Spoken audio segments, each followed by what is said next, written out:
Agama Republik Indonesia yang terhormat, Bapak-bapak, mohon izin, Ide Pandite yang sangat kami sucikan, Bapak Ketua Umum Dewan Pimpinan Pusat Prajaniti Hindu Indonesia, Bapak KS Arsana yang saya hormati, Ketua Umum Dosen Hindu Indonesia, Bapak Agus Wijaya yang saya hormati yang pada kesempatan ini sekaligus sebagai narasumber,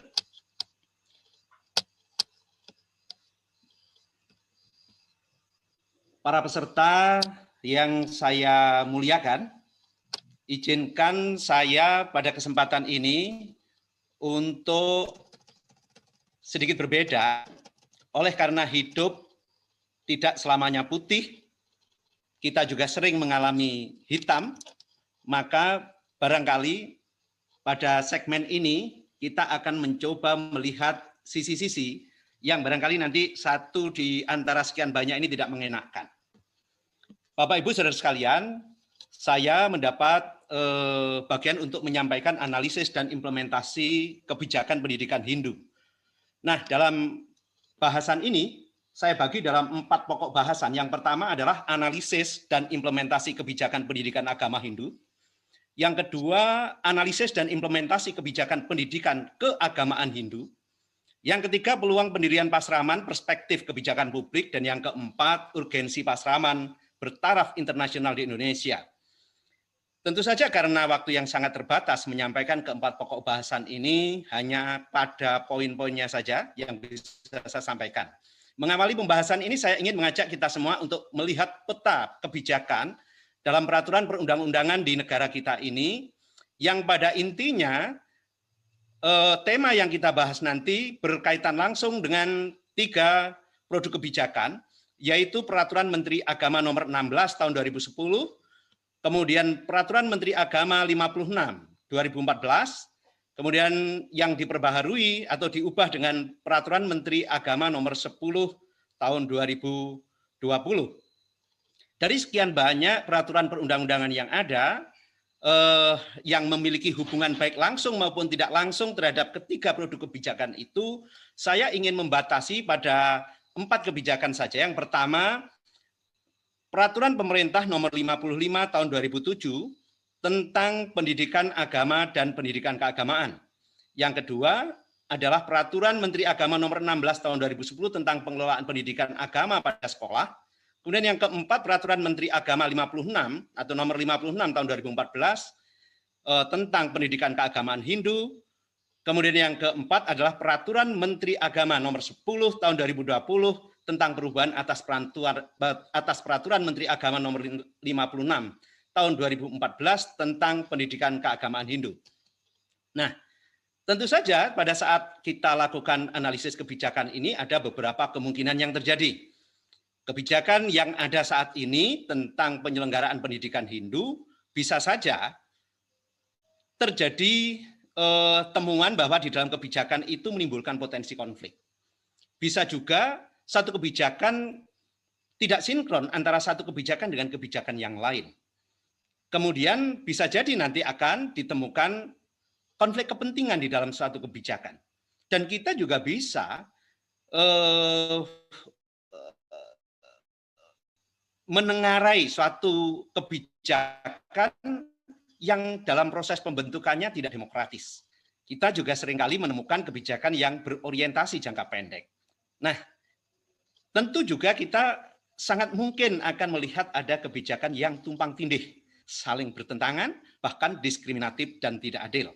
Nah, kita coba akan bahas satu persatu apakah peraturan perundangan yang ada selama ini sudah sangat ideal dan terbebas dari kemungkinan-kemungkinan yang tadi saya sebutkan. Mari pada pokok bahasan yang pertama kita fokus pada analisis dan implementasi kebijakan pendidikan agama Hindu di sekolah. Ini mendasarkan pada Peraturan Menteri Agama Republik Indonesia Nomor 16 Tahun 2010 tentang pengelolaan pendidikan agama pada sekolah. Bapak Ibu, saudara sekalian, peserta webinar yang saya hormati, fakta empirik menunjukkan ketidakpuasan dalam penyelenggaraan pendidikan agama Hindu di sekolah yang seringkali kita temukan dalam berbagai bentuk keluhan, baik keluhan anak-anak, orang tua, bahkan guru, dan juga kita bisa melihat sikap keberagamaan yang kurang serius pada anak-anak kita, dan banyaknya keluhan akibat konversi agama yang melanda umat Hindu sebagai akibat gagalnya pendidikan agama Hindu di sekolah. Nah, padahal kebijakan kita, peraturan perundangan kita sudah memberi ruang yang cukup bagi pendidikan agama Hindu, sebagaimana terdapat dalam pasal 2 ayat 2. Nah, selanjutnya, ada pertanyaan yang harus dijawab saat melakukan kajian mengenai standar isi. Ini biasanya kalau kita tidak puas, kita selalu lari pada standar isi. Sebenarnya standar isi pendidikan kita itu apa? Maka disitulah sebenarnya kita sedang mencari-cari faktor-faktor apa yang kira-kira yang menjadi penentu keberhasilan kita dalam proses penyelenggaraan pendidikan agama Hindu di sekolah. Nah, kalau merujuk pada standar isi, sebagaimana dituangkan pada pasal 6 PP 16 tahun 2010, bahwa untuk melihat standar isi itu perlu ada atau kita ajukan beberapa pertanyaan. Yang pertama, apakah materi sudah mampu memperdalam dan memperluas pengetahuan dan wawasan keberagamaan peserta didik? Kemudian apakah materi sudah dapat mendorong peserta didik taat menjalankan ajaran agamanya dalam kehidupan sehari-hari? Apakah materi dapat menjadikan agama sebagai landasan akhlak mulia dalam kehidupan pribadi, berkeluarga, bermasyarakat, berbangsa, dan bernegara? Apakah materi dapat membangun sikap mental peserta didik untuk bersikap dan berperilaku jujur, amanah, disiplin, kemudian bekerja keras, mandiri, percaya diri, kompetitif, ikhlas, bertanggung jawab, dan apakah materi sudah mampu mewujudkan kerukunan antar umat beragama? Ini standar isi yang harus dijawab. Nah, kemudian pada pasal 7 PMA 16 tahun 2010 muncul persoalan karena di sana dinyatakan bahwa kurikulum pendidikan agama disusun, dikembangkan, dan dilaksanakan oleh satuan pendidikan. Dalam hal ini adalah sekolah masing-masing. Persoalannya adalah ketika sekolah itu berada di luar Bali, ada beberapa pertanyaan. Yang pertama, sudahkah sekolah itu memiliki guru agama Hindu? Apakah guru disediakan oleh sekolah atau masyarakat? Kalau kemudian ada dan disediakan oleh masyarakat, apakah guru tersebut berlatar belakang S1 pendidikan agama Hindu? Dan kalau tidak, apakah dia memiliki kompetensi untuk menyusun dan mengembangkan kurikulum? Maka kalau pertanyaan ini jawabannya adalah tidak, maka pasal ini akan sangat sulit untuk diimplementasikan di lapangan. Nah, yang keempat, jika dibandingkan dengan pasal 1, kita akan semakin tahu kesenjangan pelayanan pendidikan agama antara agama Islam dengan Hindu atau agama lainnya, di mana posisi agama minoritas itu akan mendapatkan porsi yang tidak seberapa kalau dibanding dengan siswa yang beragama Islam dalam mendapatkan pendidikan agama Hindu. Karena di sini pada pasal 7 ayat 3 dinyatakan bahwa membolehkan sekolah menambah jam pelajaran, bahwa sekolah boleh menambah jam pelajaran agama sesuai dengan kebutuhan. Ini akan mendorong sekolah menambah jam pelajaran agama sesuai dengan selera mereka. Tentu ketika kepala sekolah dan guru-gurunya banyak sekali yang beragama Islam, ya mereka akan berusaha untuk menambah porsi, dan tentu saja di situ ada konflik kepentingan. Nah, jika ada tambahan jam pelajaran agama, apalagi ditambah lagi pasal 10 dan pasal 11, sekolah juga boleh memberikan tambahan kegiatan intrakurikuler dan ekstrakurikuler keagamaan. Ini akan mengarah pada pembentukan keahlian di bidang agama pada siswa. Kalau sudah bicara pembentukan atau pada mahasiswa, tentu hal itu menjadi domain pendidikan keagamaan, bukan pendidikan agama. Sesuai pasal 1 angka 2 PP 55 tahun 2007. Dan disinilah sebenarnya terjadi tumpang tindih antara dua kebijakan atau dua peraturan perundangan ini. Nah, dalam hal ini saya juga melihat bahwa dibolehkannya menambah jam pelajaran agama dan tambahan jam kegiatan intra dan ekstrakurikuler berpotensi menimbulkan kesenjangan pelayanan pendidikan agama antara mayoritas dan minoritas. Di sini kepentingan antara mayoritas dan minoritas untuk terjadi keseimbangan dan keadilan tidak terjembatani, atau dengan kata lain ini tidak adil. Jam pelajaran pendidikan agama yang tidak dibatasi akan menyulitkan monitoring dan evaluasi serta pengawasan yang dikhawatirkan terjadi pemanfaatan oleh kelompok-kelompok tertentu untuk menggeser ideologi dalam hidup bernegara ini, karena bagi agama tertentu pendidikan agama bersifat dogmatis dan doktrinal. Nah, di samping itu barangkali siswa Hindu yang jumlahnya hanya sedikit ini akan sulit dihabituasi tentang nilai-nilai Hindu dalam kehidupan sehari-hari. Jadi pembiasaan nilai-nilai Hindu dalam kehidupan sehari-hari akan mengalami kendalanya di tengah jumlah penganut agama yang jauh lebih banyak. Dan porsi pendidikan agama dan kegiatan agama mereka yang juga sangat banyak. Ini akan menyulitkan kita untuk melakukan habituasi terhadap siswa kita dalam menerapkan atau pembiasaan nilai-nilai agama Hindu. Nah, pasal 14 mewajibkan pemerintah dan pemerintah daerah menyediakan guru agama. Apa fakta yang terjadi? Ternyata masih banyak sekolah yang tidak bisa mendapatkan atau tidak memiliki guru agama Hindu.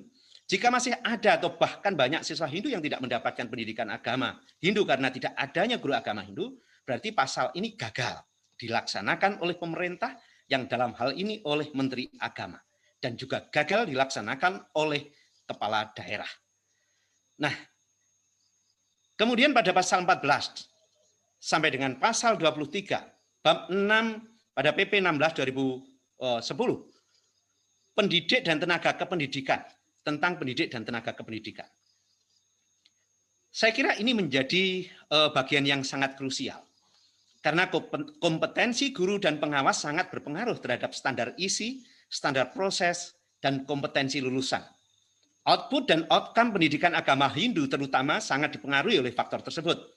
Oleh karena itu, rendahnya kualitas pendidikan agama Hindu dapat diduga faktor terbesarnya adalah pengaruh atau faktor penyebabnya adalah kompetensi guru dan kompetensi tenaga kependidikan, dalam hal ini adalah pengawas.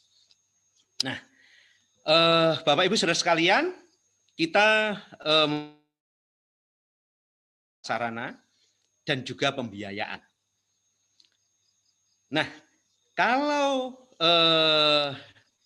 kita lihat secara seksama pada pasal 24 dan pasal 25 itu, yang bisa dipenuhi oleh pemerintah daerah dan sekolah, itu lagi-lagi hanyalah penyediaan sarana prasarana dan pembiayaan bagi agama mayoritas. Kecuali sekolah yang ini kecuali sekolah yang memang berkomitmen mengembangkan kehidupan multikultur dan menjunjung tinggi pluralitas. Nah, pasal ini berpeluang terjadi konflik kepentingan. Jadi kalau mereka tidak menganggap penting kelompok minoritas atau mungkin abai terhadap perkembangan Hindu yang dianut oleh sekelompok kecil masyarakat, ya tentu saja ini akan terus berlanjut dan penyediaan sarana prasarana dan pembiayaan ini tidak akan pernah muncul. Kesimpulannya, untuk analisis dan implementasi kebijakan pendidikan agama Hindu yang menyangkut Undang-Undang Nomor 20 Tahun 2003 tentang Sistem Pendidikan Nasional pasal 12 ayat 1 huruf A pasal 37 dan Peraturan Pemerintah Nomor 55 Tahun 2007 pasal 1, pasal 2, pasal 3, pasal 4, pasal 5, pasal 6, pasal 7, pasal 12, pasal 38 dan pasal 40 terhadap PMA 16 2010. Yang pertama dapat disimpulkan antar produk perundangan relatif sinkron, relatif. Kemudian berpotensi ada konflik kepentingan. Kemudian terindikasi tumpang tindih. Dan yang keempat, dari sisi kebijakan, walaupun relatif ideal, namun derivasi kebijakan yang diamanatkan melalui pasal 12 ayat 5 di lingkungan agama Hindu belum diterbitkan. Kemudian analisis dan implementasi kebijakan pendidikan keagamaan Hindu yang mendasarkan pada Peraturan Menteri Agama Republik Indonesia Nomor 56 Tahun 2014 tentang pendidikan keagamaan Hindu dan Peraturan Menteri Agama Republik Indonesia nomor 10 tahun 2010 tentang perubahan atas Peraturan Menteri Agama Republik Indonesia nomor 56 tahun 2014 tentang pendidikan keagamaan Hindu, kita bisa identifikasi permasalahannya atau problematiknya seperti ini. Di lapangan, saat ini sering terjadi mispersepsi terhadap nama atau istilah pasraman atau asram. Nah, untuk mencegah sengketa terminologi dalam tanda kutip, maka perlu sosialisasi yang lebih terhadap istilah pasraman ini sebagai tempat berlangsungnya pendidikan atau satuan pendidikan di lingkungan Hindu. Saya juga melihat bahwa di samping kata lagi, jika sosialisasi ini tidak terlaksana dengan baik, maka saat ini berpotensi menimbulkan konflik. Kemudian, coba kita lihat tentang pendirian pasraman yang diatur melalui pasal 6 Peraturan Menteri Agama nomor 10 tahun 2020. Pada pasal ini, saya bisa memahami yang disampaikan Pak Dirjen, bahwa pasraman itu memang pendidikan berbasis masyarakat. Maka kemudian pada aspek pendirian ini, pada tahap pendirian ini, pemerintah memposisikan diri hanya sebagai regulator, bukan sebagai implementator dalam hal pendirian pasraman. Jadi jangan pernah berharap bahwa pasraman negeri itu didirikan oleh pemerintah. Nah, dalam Peraturan Menteri Agama nomor 10 tahun 2020 tentang perubahan Peraturan Menteri Agama 56 2014, ini tidak merubah porsi tanggung jawab sebagai pendiri. Jadi ini hanya memperjelas saja, memperjelas dan memperluas pengaturan tentang proses perizinan. Itu yang terjadi pada pasal 6 PMA 10 2020. Nah, kemudian mengenai kurikulum, saya menjadi agak heran ketika PMA 56 2014 belum diubah dengan PMA nomor 10 tahun 2020. Pasal 9 PMA itu ada kejanggalan, di mana pada tingkat madhyama dan utama widya pasraman tidak terdapat IPS, ilmu pengetahuan sosial. Namun saya dapat menduga bahwa hal ini disebabkan masalah kekurang cermatan dalam penuangan materi, atau anggap saja salah ketik, sehingga IPS tidak masuk dalam kurikulum madhyama widya pasraman dan utama widya pasraman. Celakanya ketika PMA 56 ini dilakukan perubahan, kesalahan ini tidak teridentifikasi, tidak disadari, sehingga ini masih berlanjut pada PMA 10 2020 yang ini juga belum disempurnakan. Nah, ini barangkali nanti menjadi catatan bagi teman-teman yang saat ini berada atau bekerja atau menjadi pejabat di Direktorat Bimbingan Masyarakat Hindu. Selanjutnya, pada pasal 15 tentang penyediaan sarana prasarana. Kalau tadi kita bahas kan PMA 16, sekarang PMA 56 dan PMA 10. Tidak termuat secara eksplisit tanggung jawab Menteri Agama untuk menyediakan sarana prasarana. Ini agak berbeda dengan Peraturan Menteri Agama 31 tahun 2020 tentang pendidikan pesantren. Bahwa di dalam PMA itu dinyatakan bahwa Menteri dapat memberikan fasilitas pun dinyatakan dapat dalam tanda kutip, yang artinya tidak wajib. Tapi setidaknya secara eksplisit pemerintah menunjukkan tanggung jawabnya dalam penyediaan sarana dan prasarana. Dengan demikian, saya melihat bahwa antara PMA 56 dan diperbarui dengan PMA 10 2010, kalau disandingkan tidak sejajar, tidak setara, tidak adil. Dan ini bisa diduga diskriminatif. Nah, melanjutkan pada pasal 20A ayat 3 huruf I. Saya sedikit agak sedih kalau melihat pasal ini. Munculnya larangan bagi para tenaga pendidikan dan kependidikan, ya, larangan untuk menuntut menjadi pegawai negeri tatkala pasraman tersebut dinegrikan. Saya bisa memahami bahwa itu benar adanya. Tetapi pasal huruf I ini, kalimatnya menurut saya ada kesan ini sangat otoritarian dan tidak demokratis serta tidak akomodatif. Mengapa? Mereka itu adalah orang-orang yang sudah sekian lama, minimal 3 tahun, mengabdikan dirinya untuk merintis, mendirikan dengan segala resources yang mereka miliki untuk dipertaruhkan bagi berdirinya sebuah pasraman. Tapi tiba saatnya diambil alih oleh negara karena proses penegrian. Mereka tidak terakomodir.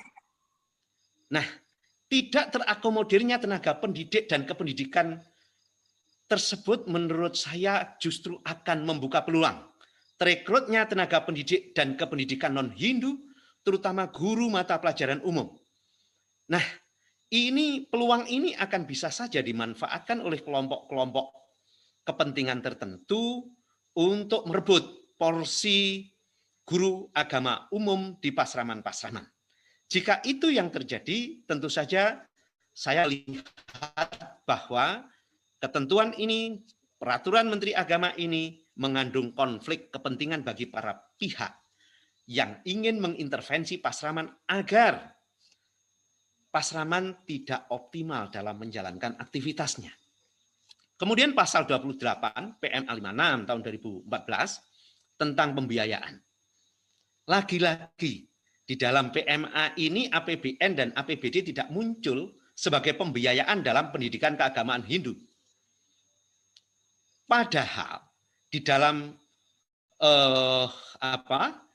PMA yang lainnya seperti tadi saya sebut contoh PMA 31/20 2020 pasal 88 tentang pendidikan pesantren, di sana nyata-nyata bahwa Majelis Masyayikh didanai oleh APBN dan APBD.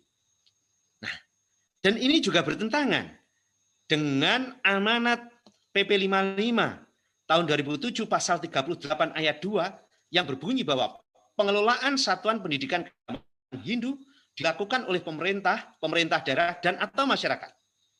Pasal 40 ayat 1, Mahawidya Pasraman, pendidikan keagamaan tinggi Hindu diselenggarakan oleh pemerintah maupun masyarakat. Nah, kalau melihat ini, sebenarnya mestinya peluang untuk disediakannya APBD dan APBN itu mesti ada di dalam pasal ini.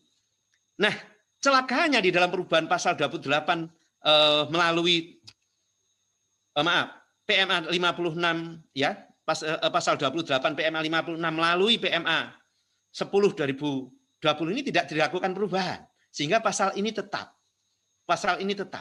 Saya khawatir jika ini tidak kita segera cermati dengan hati-hati, proses penegrian pasraman nanti terkendala oleh pasal ini dan Dirjen atau jika Direktorat Jenderal mengeluarkan anggaran untuk pasraman bisa menjadi temuan. Karena di pasal ini tidak ada ketentuan. Bolehlah di situ ada sumber lain yang sah, tapi sumber lain yang sah yang dimaksud di dalam peraturan perundangan bukanlah APBN APBD. Kalau APBN APBD itu sudah otomatis keluar dinyatakan secara eksplisit. Jadi kesimpulannya terhadap analisis Undang-Undang 20 tahun 2003 pasal 12, pasal 37 dan PP 55 tahun 2007 pasal 8, pasal 9, pasal 10, pasal 11, pasal 12, pasal 13, pasal 38, pasal 39, pasal 40 dan pasal 41 terhadap PMA 56 2014 dan PMA 10 2020 hasil analisis kami, dan ini silahkan nanti diperdebatkan, antar peraturan perundang-undangan tidak selaras atau tidak sinkron, berpotensi menimbulkan konflik kepentingan, dan menimbulkan potensi konflik di lapangan, tidak demokratis dan tidak adil. Tentu saja ini catatan penting bagi kita. Nah, Bapak Ibu Saudara sekalian peserta webinar yang saya hormati, rupanya kita sudah harus mulai masuk pada pokok pembahasan yang sesuai atau yang berhubungan langsung dengan tema. Bagaimana peluang pendirian pasraman, perspektif kebijakan publik.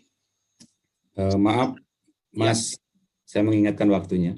Iya, ada dua peluang, ada peluang, sangat banyak peluang. Karena ini diberikan oleh pasal 38 dan pasal 40 PP 55 tahun 2007 dan PMA 56 2014, pasal 6 yang kemudian diubah dengan PP 10. Langsung saja, di dalam pasal 6 PP 10 2020 itu ada standar kelayakan yang ditetapkan yang antara lain adalah mengenai aspek kelayakan itu harus meliputi tata ruang, geografis, ekologis, kemudian yang kedua potensi jumlah brahmacari, yang ketiga sosial budaya, keempat demografi anak usia sekolah dan ketersediaan lembaga pendidikan formal. Kalau melihat aspek kelayakan itu, rupanya juga belum ditentukan standar kelayakannya melalui turunan Juklat atau Juknis, atau kalau sudah nanti barangkali itu perlu disosialisasi, tapi sejauh ini saya belum dapatkan informasi. Saya bisa memahami kalau tata ruang harus menjadi bagian dari persyaratan karena itu berkaitan dengan perizinan, harus sesuai dengan rencana detail tata ruang wilayah. Nah, atau rencana detail tata ruang. Kemudian secara geografis saya juga tidak bisa memahami apakah aspek keterjangkauan atau aksesibilitasnya atau harus dalam lokasi pada atau letak geografis tertentu. Kemudian kriteria ekologisnya ini kondisi lingkungan hidup yang bagaimana yang dibolehkan untuk mendirikan pasraman, itu standarnya seperti apa. Nah, untuk jumlah calon brahmacari saya akan menggunakan ya istilah Jawa lah biar sedikit terhibur. Sinten remen, pinten remen, keranten kebangetan. Nah, ini. Sinten remen ini siapa sih suka masuk pasraman? Ini harus kita pertanyakan, harus kita menjadi pertanyaan, harus kita cari ini orang-orang yang suka menempatkan anaknya di pasraman. Pinten remen, berapa banyak orang yang suka dan mau masuk menjadi sisya pasraman. Keranten kebangetan ya, keranten kebangetan ini ada kemungkinan karena keterlaluan. Karena keterlaluan itu terlalu bodohnya, terlalu miskinnya, tadi seperti yang disampaikan Pak Mangku Pastike. Tapi ke depan saya ingin ini karena semangatnya, karena motivasinya, karena kesadarannya. Ini ke depan kita ingin cari pangsa pasar di sana kalau kita ingin mencari atau membuat pasraman dengan kualitas yang bagus. Kemudian aspek sosial budaya, ini juga belum ada kriteria. Apakah harus berada dalam lingkungan yang homogen, atau bisa juga di heterogen, yang masyarakatnya toleran, intoleran. Nah, kemudian yang kelima adalah demografi anak usia sekolah dan jumlah lembaga pendidikan formal. Kalau melihat aspek-aspek ini, bolehlah saya membuat rumusan bahwa calon brahmacari itu sama dengan anak usia sekolah dikurangi daya tampung lembaga pendidikan formal, ditambah calon brahmacari minat khusus, yaitu mereka yang keranten kebangetan tadi itu. Nah, itu saya kira nanti bisa menjadi rumusan. 4 urgensi pasraman bertaraf internasional di Indonesia. Saya ingin bertanya, sementara banyak sekali kantong-kantong umat yang tidak terlayani pendidikan keagamaannya, kita sekarang berpikir tentang pasraman bertaraf internasional. Dan saya salut, bahkan tadi terharu dengan apa yang terjadi di Bali. Tapi persoalannya di sini kita diperhadapkan pada satu pertentangan antara kualitas dan kuantitas. Yang kita inginkan dua-duanya jangan diperhadapkan, dua-duanya ini harus terwujud. Nah, logikanya untuk membuat satu pasraman bertaraf internasional itu setara dengan 100 pasraman bertaraf lokal. Nah, ini lebih mana, lebih urgen mana? Ini saya kira nanti bisa kita diskusikan. Nah, apa yang kita tawarkan dari pasraman ini juga harus diperjelas. Kalau pasraman itu pada umumnya kita menawarkan menjadi ahli agama. Sementara setelah keluar dari pasraman menjadi ahli agama, problemnya ada pada penerimaan. Apakah seorang ahli agama langsung bisa diterima oleh masyarakat di mana mereka hidup di asrama? Nah, kadang-kadang perbedaan kebiasaan antara mereka yang keluar dari pasraman dengan masyarakat umum ini menjadi kendala untuk aspek penerimaan ini. Kemudian saya kok bermimpi bahwa di pasraman kita nanti diajarkan keahlian khusus, mungkin bidang pertanian, atau mungkin IT, bahkan robotik, kecerdasan buatan, artificial intelligence, kemudian kedokteran Weda, atau mungkin hubungan internasional, program studi diplomasi damai lah apa namanya silakan. Ya, saya kira nanti banyak sekali pilihan-pilihan. Dan tapi kita juga menghadapi persoalan, apakah produk-produk atau lulusan dari pasraman ini mendapatkan pengakuan layaknya seorang dokter Weda ini bisa praktek atau bisa melayani masyarakat yang sama dengan dokter lulusan universitas. Nah, saya mendapat guyonan dari teman saya, dan teman saya ini cukup luar biasa memberikan satu hentakan batin pada saya. Dia mengatakan bahwa pasraman yang bagus itu hanya ketika pasraman itu mampu melahirkan pendidik sekaligus pekerja sosial yang bagus. Jadi betapapun kita ahli, memiliki keahlian yang hebat, melalui keahlian khusus, keahlian agama yang hebat tadi, tapi dia harus menjadi pendidik sekaligus pekerja sosial yang bagus setelah keluar dari Pasraman nanti.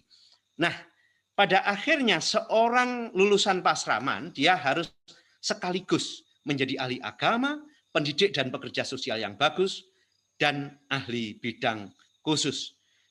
Nah, dari paparan ini rekomendasi yang bisa saya sampaikan, yang pertama, perlu dilakukan konsultasi publik saat perumusan peraturan Menteri Agama yang berkaitan dengan pendidikan agama Hindu, dengan mengundang para ahli dan seluruh pemangku kepentingan. Yang kedua, perlu dilakukan kajian lebih serius sebelum dilakukan perumusan kebijakan. Yang ketiga, perlu studi kelayakan dan penyusunan bisnis plan untuk memastikan bahwa keberadaan Pasraman bermanfaat dan sustainable. Kemudian yang keempat, Pasraman harus memastikan dapat menghasilkan pendidik dan pekerja sosial yang baik. Saya kira demikian, terima kasih. Om Santi Santi Santi Om.